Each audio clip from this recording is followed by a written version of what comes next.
guys and my friends. Today we're gonna do another UFO story. Hope you enjoy, guys. And afterwards, we may be going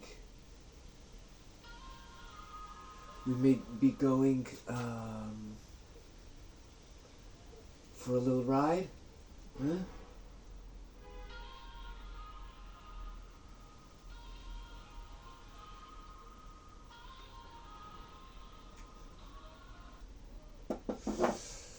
Okay, sorry guys, it's not working like that.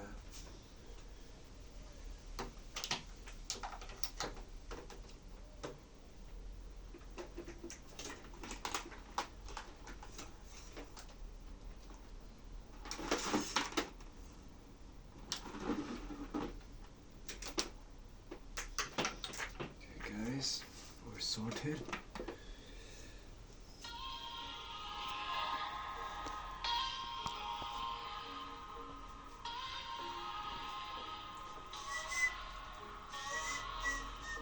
Hidden worlds we can't define, stars above and ancient signs, whispers flow in moon's embrace, mysteries we dare to face. Paranormal blessings here, guiding us through shadows clear, eyes wide open in the night, journey into strange delight.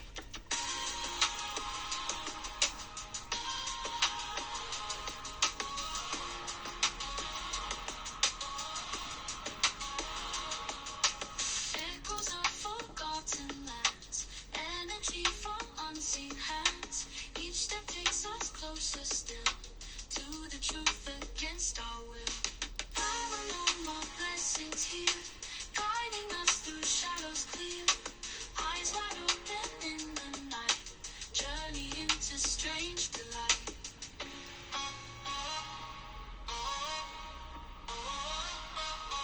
Ghostly voices sing along to a never-ending song. We are one with what we see, touching realms of mystery.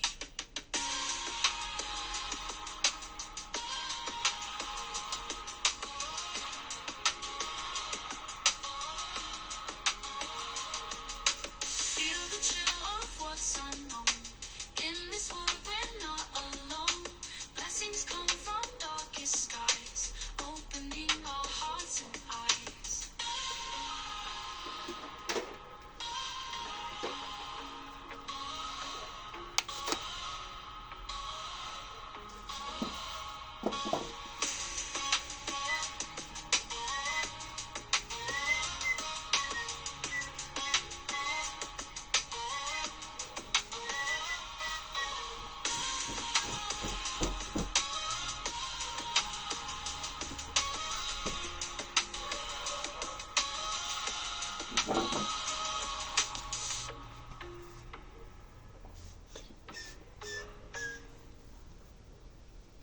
Beautiful.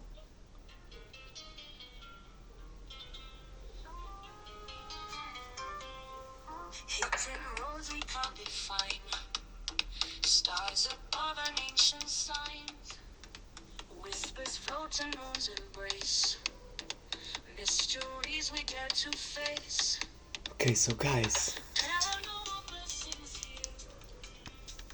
the story today from the Jack Perrin UFO mystery book is gonna be the mysterious case of the UMMO, the Ummo. On the spring of 1967, I received in my house in Barcelona a phone call from an unknown person from Madrid that told me his name was Julian Delgado.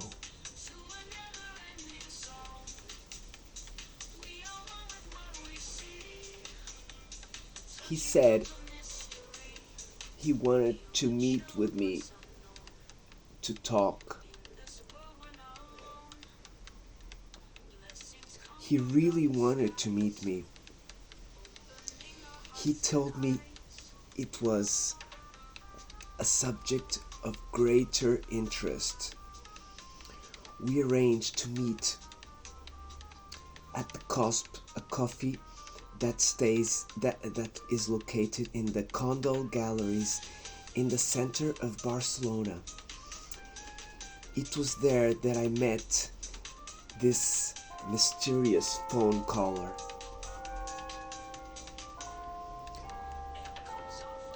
He was a man, quite young, and he was very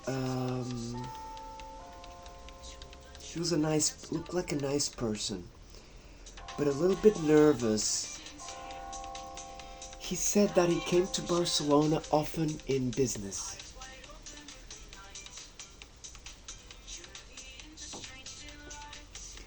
Mr. Delgado said that he came to me because he knew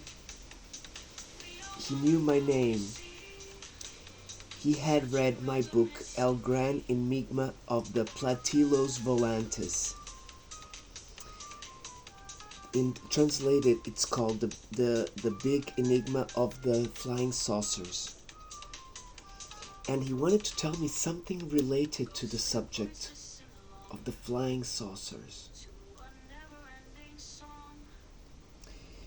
He told me about one of his friends, Don Enrique Villagrasa Novoa, a civil engineer, also lived in Madrid,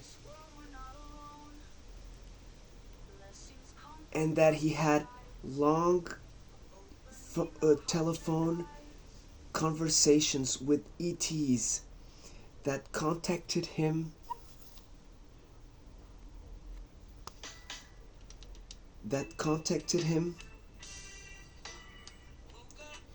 to offer all of the reports that he wanted about technical issues related to their technology.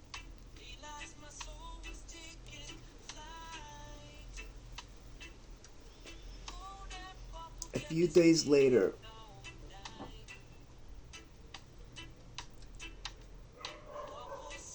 Mr. Villagrasa received by post mail a report about the subject that would interest him, written by machine in A4 papers, a folio format, and each page had a curious stamp made over a digital impression that showed a sign with the form of an H, with a curved arms and a little vertical bar, cutting the horizontal bar of the H. The fact was that this sign was close to the symbol of I think it's urane. Yes, it's urane for the nuclear energy. It was then, guys, I just had a little flash here, guys. Talking a little bit about the nuclear energy, guys. Do you understand that this new nuclear fusion energy technology is coming out now? And probably back then they were already trying to perfect that technology with the ETs, guys. Just think about it. So it's interesting. It was then that I went into contact with the disconcerting, mysterious, and irritating case Ummo, that it still prolongs, and the end still comes far, but we will accompany him in his development. Little by little,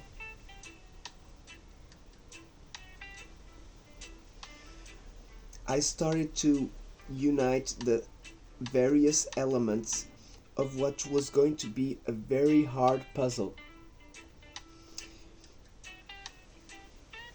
It came to me this first image of the problem since 1965 that a group of about 20 people, most of them living in Madrid, one of them in Valencia, two in Barcelona, and one probably in Bilbao, started to receive by mail the enigmatic reports Ummo.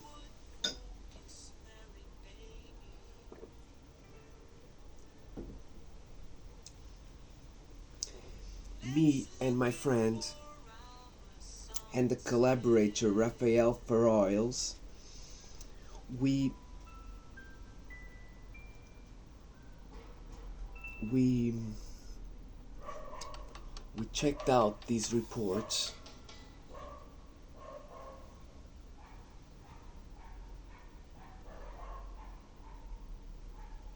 Sorry guys.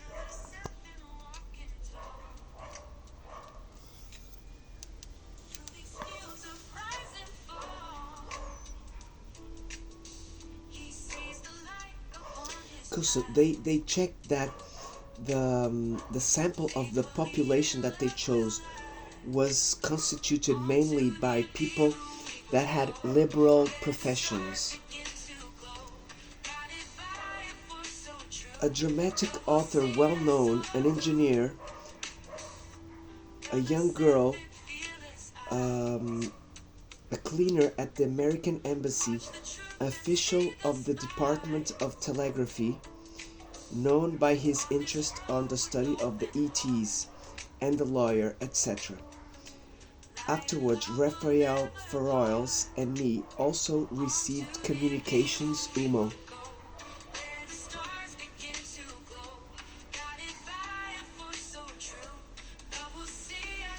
Raphael and me investigated during one certain time the observations of a UFO that were made in Madrid on the 6th of February 1966 and on the 10th of June of 1967, and that they were in the origin of the book that we wrote in conjoint. We wrote the book together, a perfect case. The deconcerting aspect of this all is that a few days earlier, the mysterious gentlemen of Ummo had announced their arrival to 3 of their correspondents in Madrid, in which their spacecraft was going to pass on the 10th of June, and until then they had given with precision the coordinates of the landing site of the craft. About 40 people that were on the Café Leon where they had the habit to go and hear Professor Fernando Sesma, president of the Society of the Friends of Space, confirmed by writing that the previous night to the landing of the UFO, they had already read with all the precisions the announcement of this happening. Raphael Ferroils, which is now one of the biggest specialists of the case Ummo, still has in his dossiers the original document of this important declaration. All of this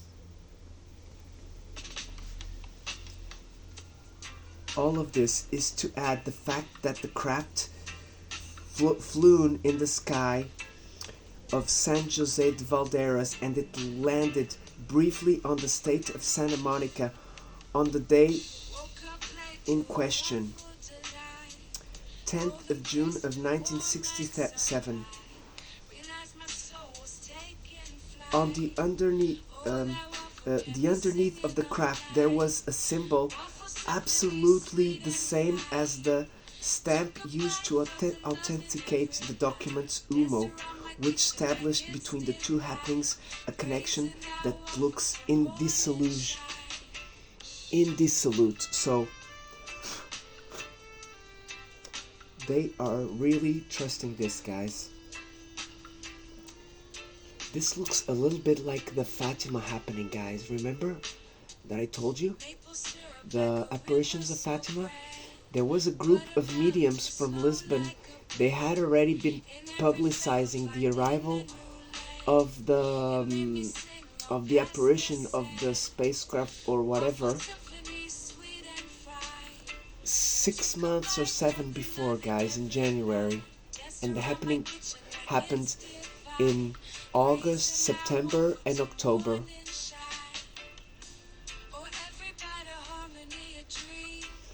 Crazy, guys.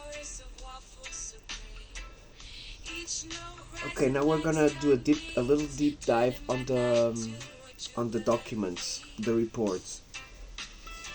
Using dozens of reports that had received since 1967, Professor Sesman posted in 1967 a book which title is Ummo, Another Habited Planet.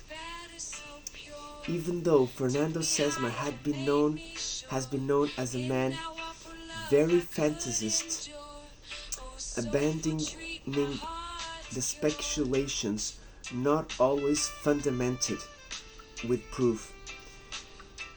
He had already published a book sensational, The Extraterrestrials Speak, Revelations and Teachings from Men of Other Planets.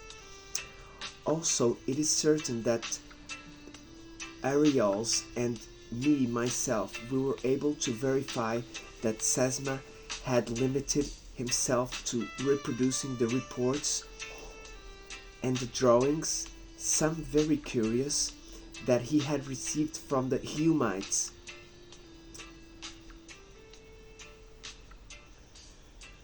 This was proved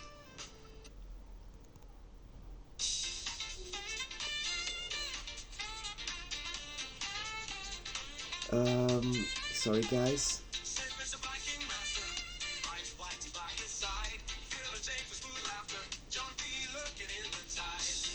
Okay, this was proven by Fariols on a visit that he made to Madrid, in which he was able to ask Sesma to lend him the so precious originals, which filled a full briefcase until the top.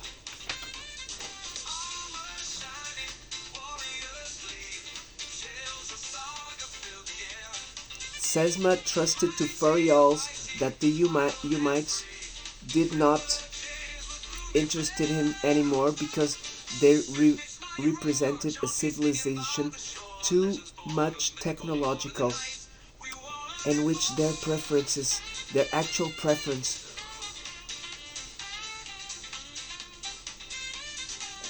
okay, so this is interesting. Their actual preferences were for the inhabitants of Auko, a planet that found itself on a spiritual plane much more elevated than planet Earth.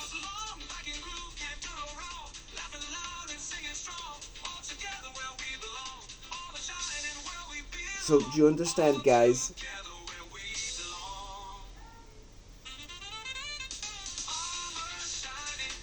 These Humites, they came here, they found out that we were still very undeveloped, and they said, okay, we may come back later. I do not doubt that.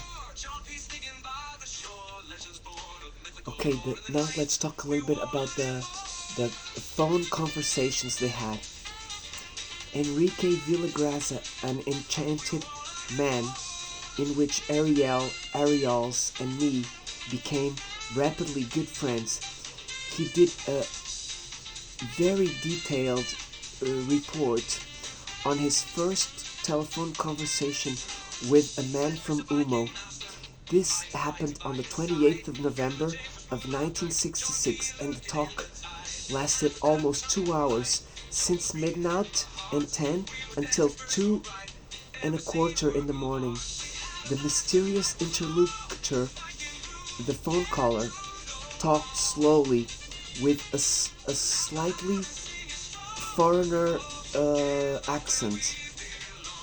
He responded to all the questions made by Villagrasa without hesitating and with the most amazing of precisions. These questions made respect to diverse subjects: history, science, archaeology, and more diverse techniques, etc. The unknown talker responded without hesitating, like it was reading the responses from a dictionary. Villagrasa almost had the sensation of being talking to a electronics brain. Wow, guys, crazy. Electronic brain, guys. What do you think?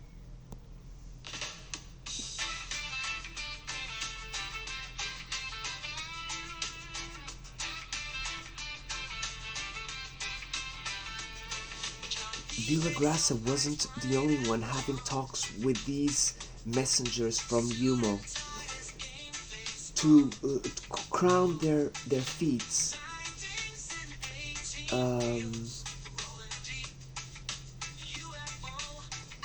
the gentleman of Ummo found a receptor of long telephonic conversations.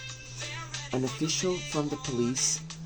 The characteristics of these calls is that they only made in one way. It means that it was impossible to communicate with them, so we can tell the calls from their part.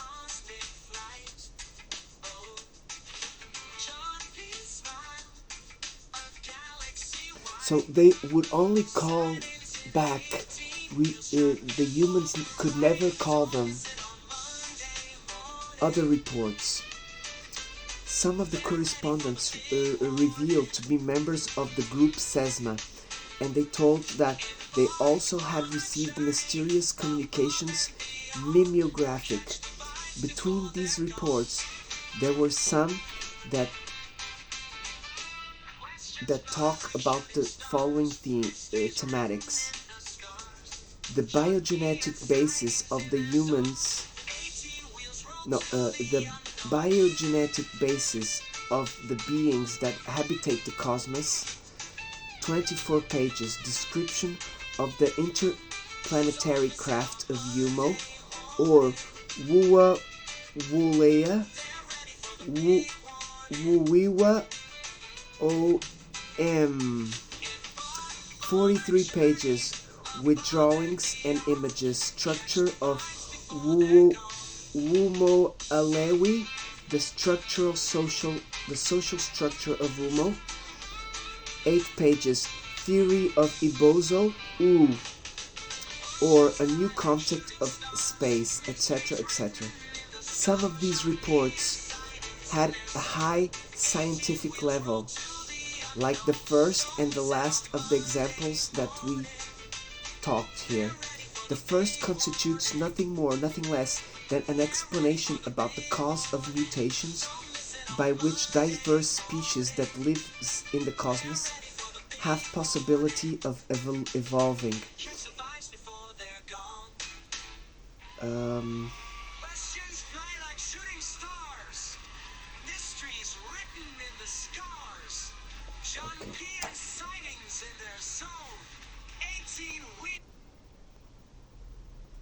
Okay, let's continue, guys.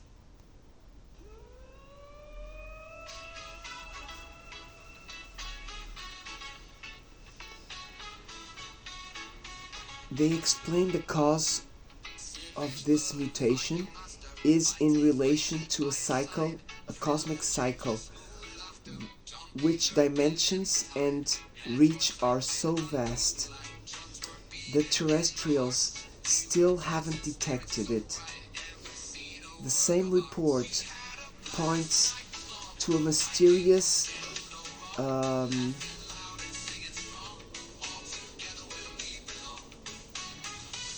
it's a net of 84 atoms of krypton that they're situated in the hypothalamus in the brain. They make a connection between the body and the soul, the soma and the psyche. The Ebozo report Ooh have a division completely revolutionary to space, based on a physics that nothing has to do with terrestrial physics. The Humites say that our conception of space is simplistic and it doesn't correspond in nothing to the real nature of the cosmos because it's based in abstractions, mathematical and geometrical. They say that the Euclidean concept of space in 3 dimensions is a pure mental creation.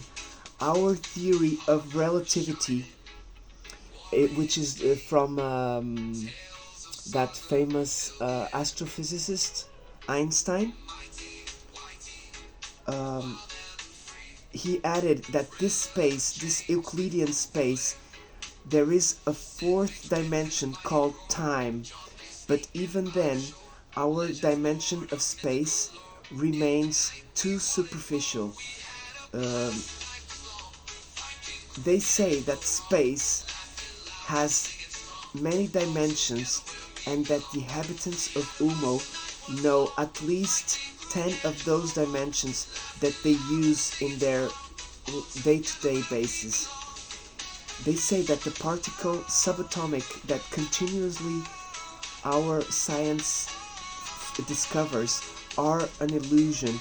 In reality, they are the result of diverse orientations that can take the space of the three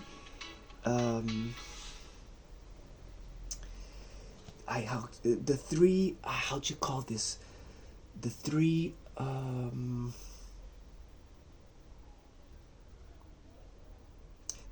branches that compose what they call the Ibuzo U. The Ibuzo U.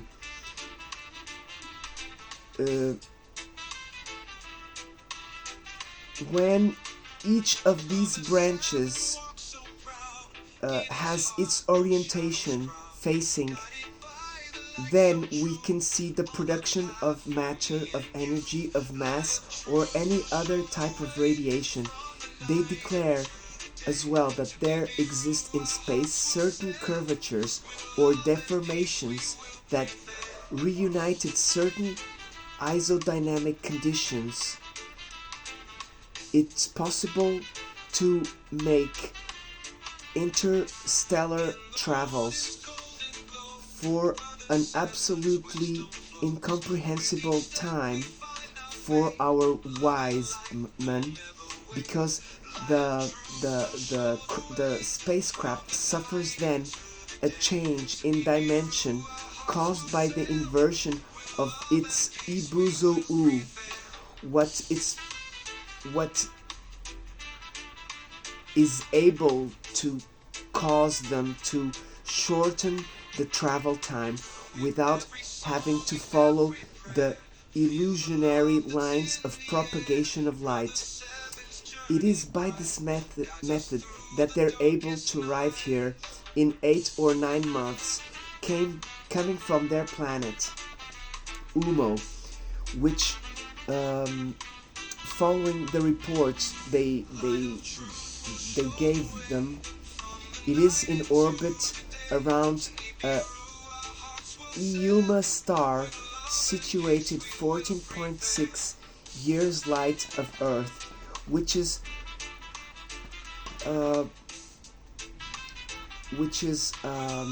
temporarily identified by them as being the star Wolf 424 of our stellar catalog.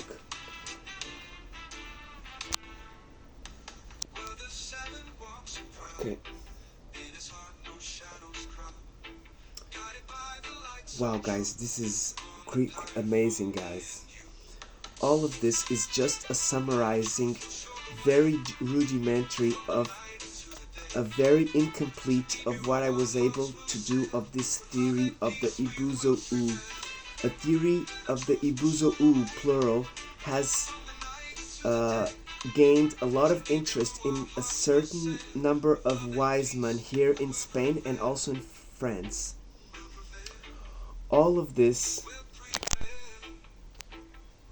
Sorry, guys.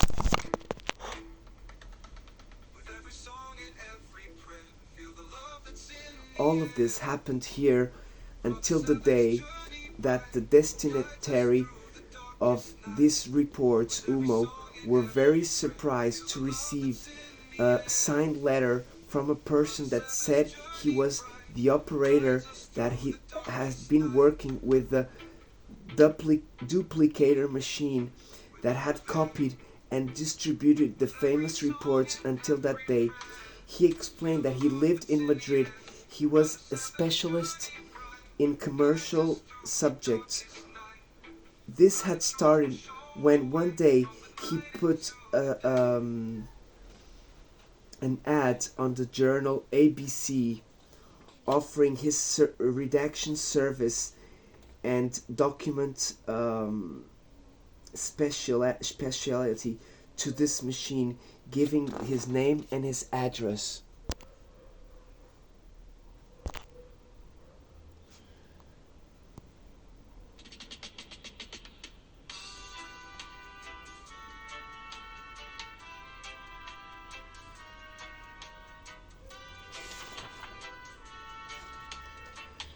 Wow, guys, this case is freaking huge, guys. Okay, there's still 2 pages to go, okay, guys?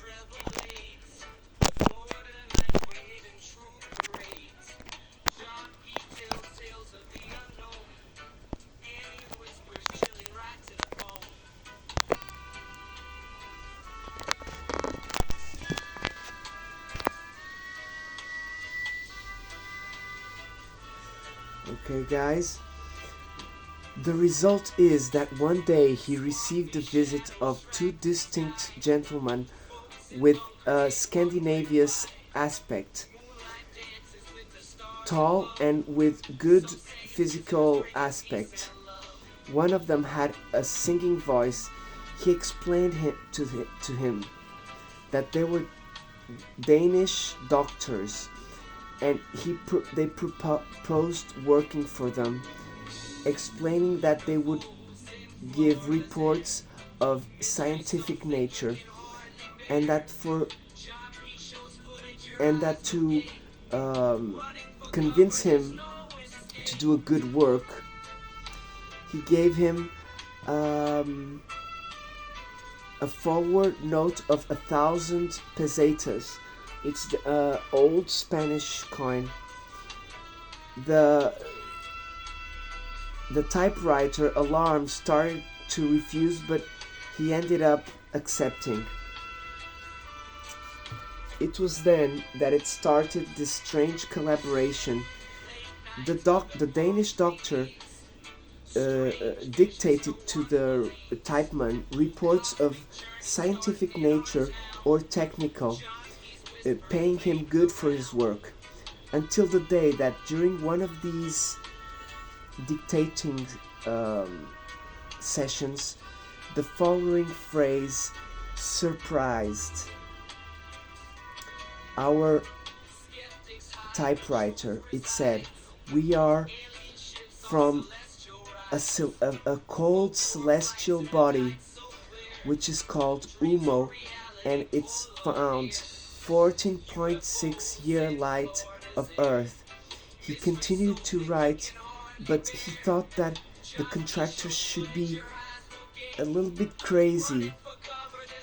Almost like he read their thoughts, the Danish doctor, after finishing his dictating, said, "Don't be afraid. What I told you is true, and I will prove it to you." He took from his side pocket, a little sphere with a few centimeters of diameter, which he put on the air immobile between him and the typewriter. He said, "This is one of our methods of observation at a distance that we have," he said. "I'm sorry I have violated an intimate part of your private life, but now you will see and hear a scene that happened here yesterday in your office between you and your wife." The typewriter, alarmed and scared, he observed the scene on the little screen of the sphere. Wow, guys. And he was able to hear the talk that he had with his wife on the day before. This had told him that she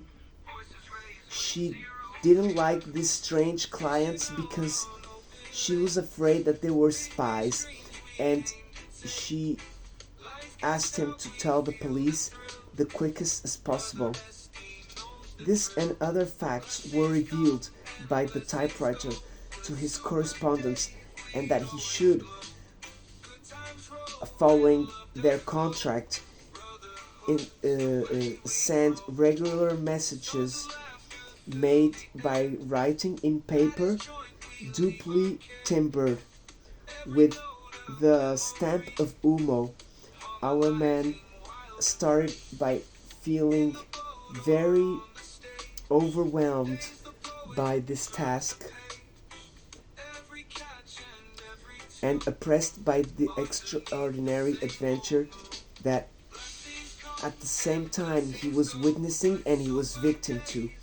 He proposed then that all the correspondents should reunite together to see if it was necessary to advert the authorities. This meeting never happened because the Umites knew everything and reprehended severely that the typewriter that didn't commit more any crazy thing.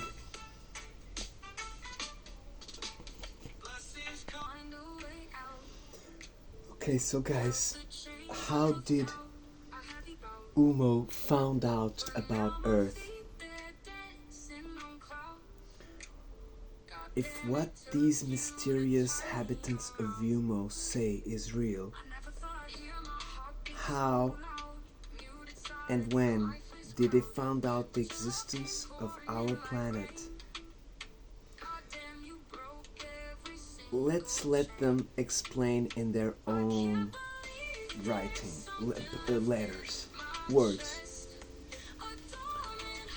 On the terrestrial year of 1950, in March, we came over this Oya cold star 2 terrestrial years before. We had received a very weak signal from a frequency of 413.44 megacycles that we could not decipher. This message had been emitted in 1934. We verified after this electric radio signal had been sent by a Norwegian boat at a latitude of Terra Nova.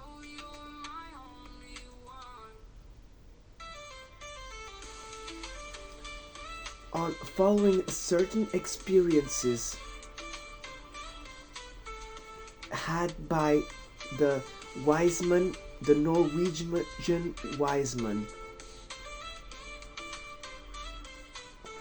about the usage of high frequencies to communications at long distance in between the ionospheric reflection. So the signal, guys, had been sent between the day of 4 and 7 of February of 1934. 1934 is therefore an historic date on the relationships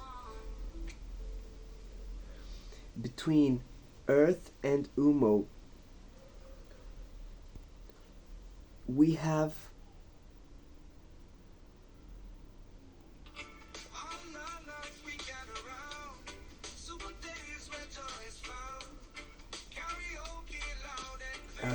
sorry guys,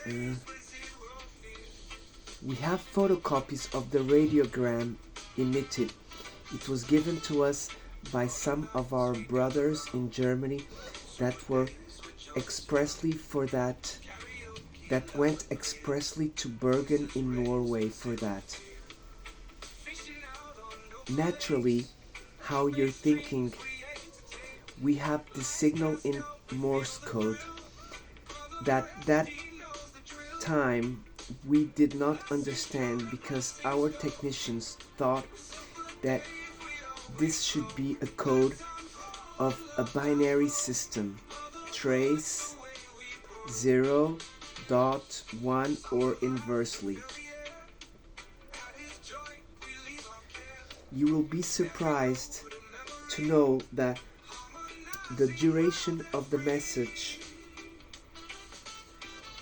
collected by us on a fraction of 2.2 UIW, about 6.8 minutes, that permitted us to identify through the galaxy coordinates the position of the solar system, and our technicians gave to your ground the name of GAA because on the derivative graphic of the signal it was similar to an analytic equation which expresses the surface of that geometric figure. It was then that we were able to finally locate your planet, and that we gave the name of Oyaga, a cold star of the quadrant.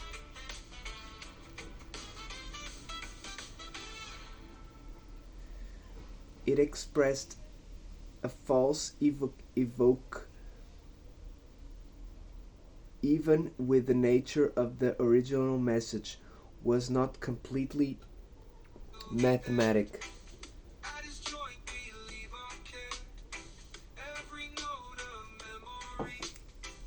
It's not easy case, guys, for sure.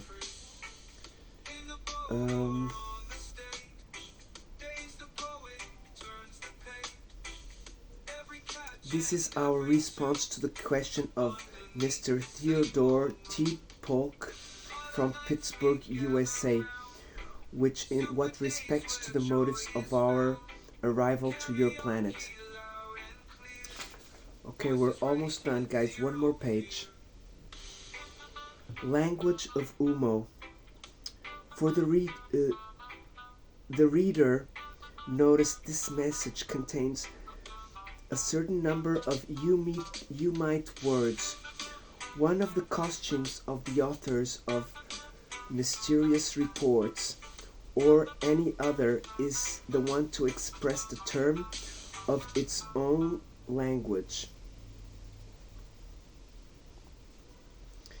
Following by the translation, Spanish translation, sometimes it would approximate. Okay, so this article, guys, has been in Spanish, in French, in a lot of languages, guys.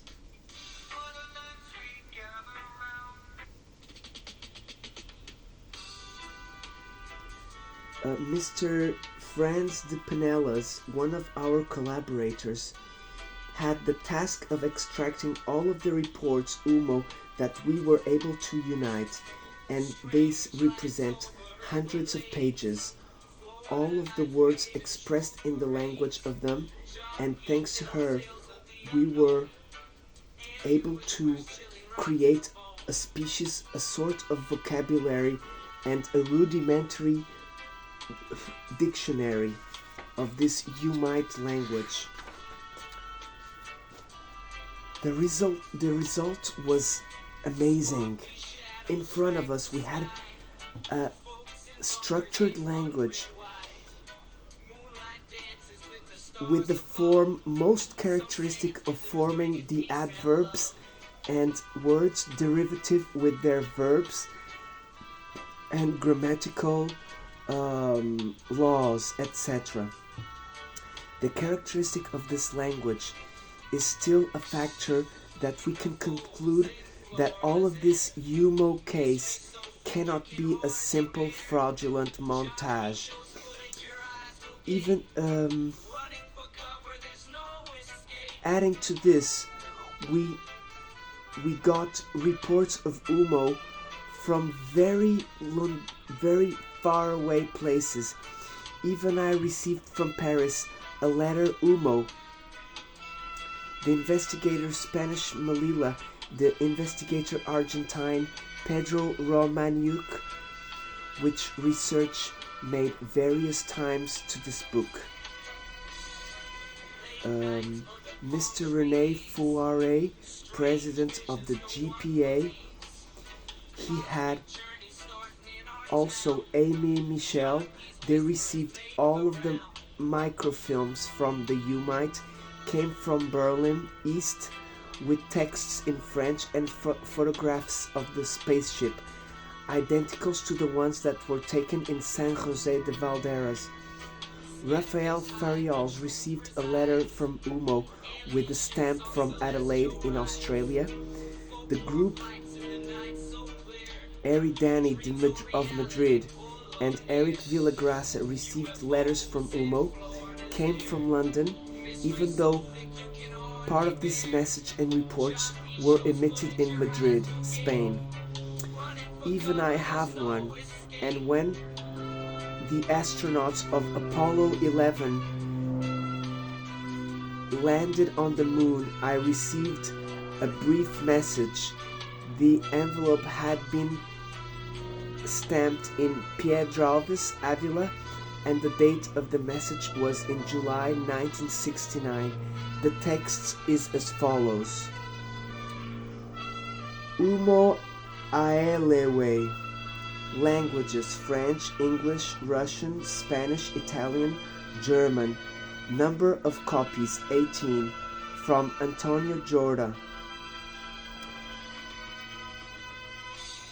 Man from Earth. With our most profound respect, we observed this stage of your progress, technological progress. The rupture of the umbilical cord is going to permit to you to get out of your land and explore our galaxy. It is with emotion that our expeditionary group from the solidified star Ummo salutes you.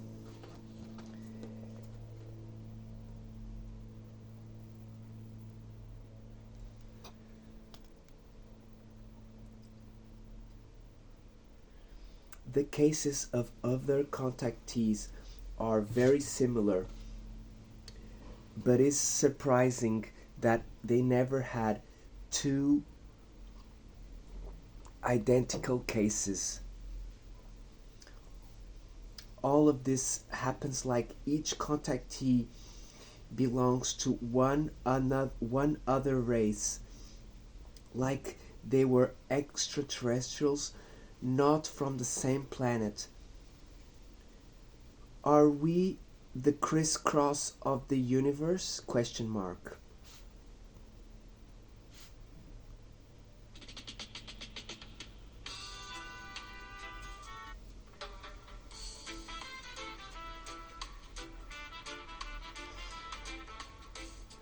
adding to this, the informations given by these travelers are I don't know what this word means. Siderant. I don't know.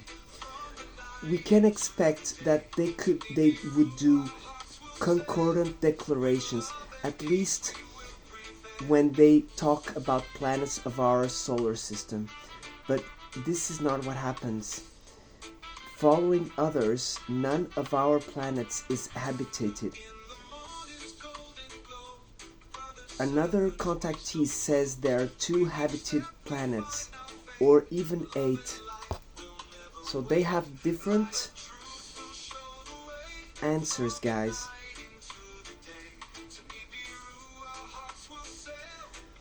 What it gives respect to God, they're talking about God now. The ETs of St. Patrick asked him if he wanted to do an homage on a chapel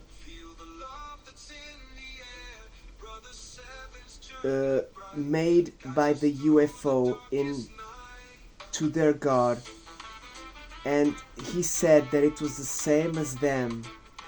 Many other beings have confirmed and veneer and recognize the existence of a god, and that it was the same god as ours. But they said that even though they were very distanced from this god, which does take a little bit out of the aureolae of the angels, almost like they were mythified by the fanatics of the flying saucers. But the ETs exist, or entities that are not, that declare that there is no God. That was the case of a French E. Peter. They were escorted by a UFO from Ummo Bait Bridge. It is here that it resides all of the problem of the contactees.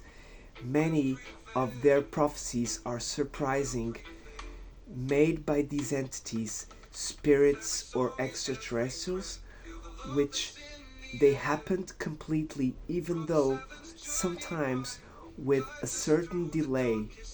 But there were many contactees that were cheated, eluded, and do not want to admit. I knew a disciple, a female disciple. This is the best term to characterize the contacted of Syracuse that waited in vain for 15 days in a hotel in Milan for ETs that were supposed to come and pick her up to take her for an intersideral travel.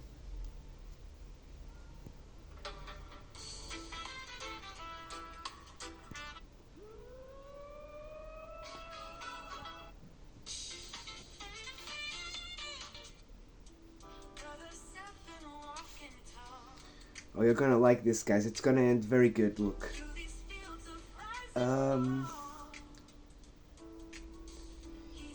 All of this takes into to believe that these Elohim are fake gods that the apocalypse announces for a certain time, which is very similar to ours. What do you think about that, guys? Very crazy, right? Ummo, this is very interesting. I think I may have heard about this case. This was chapter 52, guys.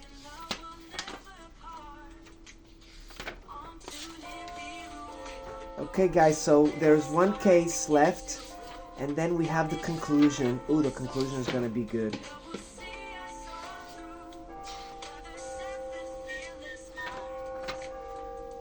Beautiful, guys. This book is almost done, guys.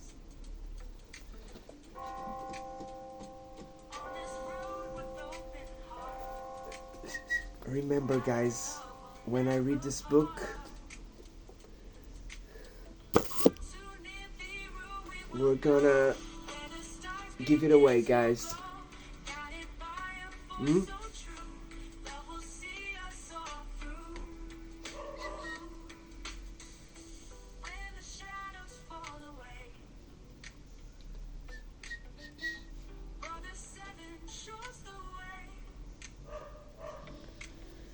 Great show last night, my brother Seven.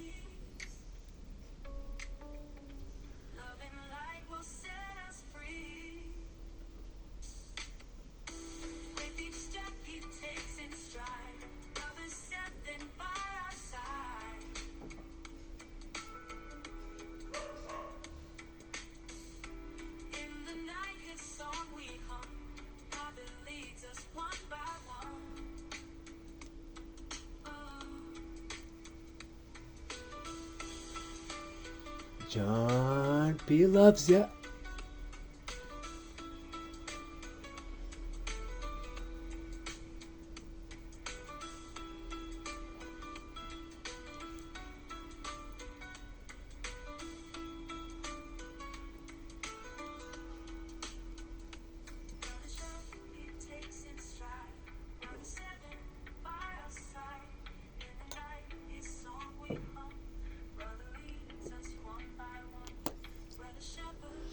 Okay, so guys, I'm gonna get ready, and I'm gonna go live in the woods in my bicycle, and then I'm gonna get my kids. Okay, so that will be my task for today. One last music, guys, for you.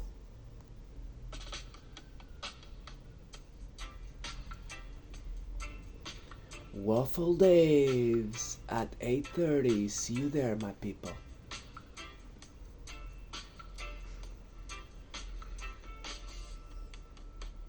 Woke up late to a waffle delight, golden crisp and warm like sunlight. Realized my soul was taking flight. Oh, that waffle kept me singing all night. Waffle symphony, sweet and fine. Took a bite, felt the love in every bite. Danced around my kitchen like it's divine. Praising that waffle till morning shine.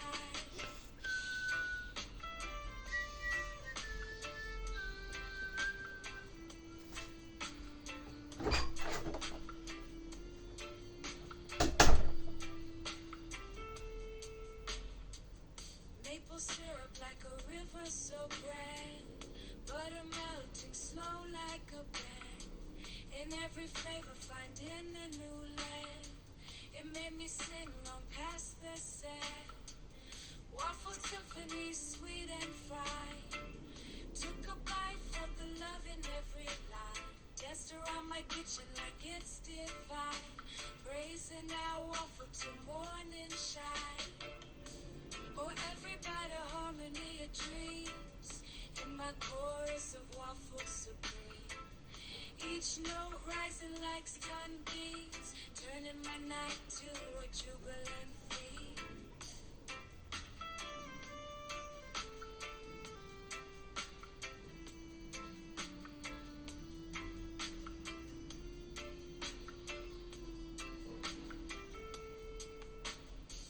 The melody of batter so pure took me high and made me sure. In that waffle love I could endure. Oh, a soulful treat, my heart's cure. John P loves you, my people. See you in a minute. John P's going live. Okay, this is gonna be only later on, so you won't know about it. I still love you, my people. Big thanks.